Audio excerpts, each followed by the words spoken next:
Bonjour à tous. Vous est-il déjà arrivé de chercher des nouvelles d'un vieil ami ou d'une connaissance sur Internet? Moi, ça m'arrive souvent. On se demande, que devient-il? Où en est-elle dans sa vie? Mais parfois, en cliquant sur le bouton de recherche, on tombe sur autre chose, un avis de décès. C'est une expérience étrange, dérangeante même. Et pourtant, c'est devenu une réalité pour beaucoup d'entre nous.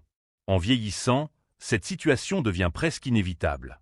Ce qui devait être un moment de nostalgie se transforme en un rappel brutal de la fragilité de la vie.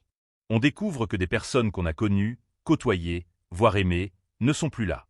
Et là, on ne peut pas s'empêcher de penser, un jour, ce sera mon tour. Avec Internet, tout va vite. Les informations s'accumulent et sont accessibles en quelques secondes.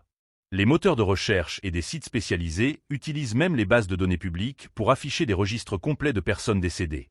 Ces informations, disponibles à tout moment, transforment le web en un véritable cimetière numérique. C'est perturbant, non? Mais cette confrontation avec la mort a aussi un effet profond. Elle change notre perception du temps.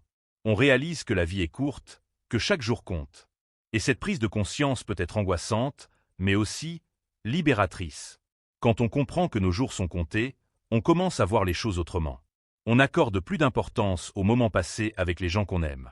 On se dit qu'il est temps de vivre nos rêves, de réaliser ces projets qu'on a toujours remis à plus tard. Peut-être que vous vous dites que ce voyage dont vous rêvez depuis des années, c'est maintenant ou jamais. Ou que ce livre que vous vouliez écrire, il est temps de s'y mettre. Parce qu'on sait que si on n'agit pas maintenant, le temps nous échappera. Et ce n'est pas que nos relations ou nos rêves. Cette réflexion change même la façon dont on gère nos finances. Pour ceux qui n'ont pas d'héritier direct, par exemple, pourquoi laisser des économies inutilisées qui finiront dans les caisses de l'État?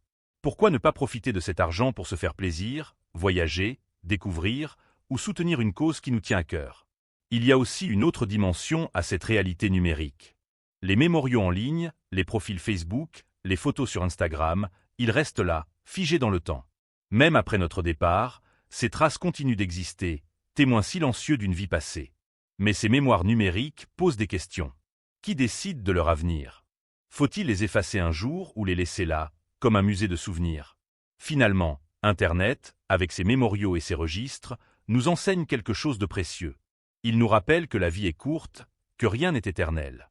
Mais loin de nous décourager, cette prise de conscience peut nous pousser à vivre plus intensément, à aimer plus profondément et à donner un sens à nos jours restants.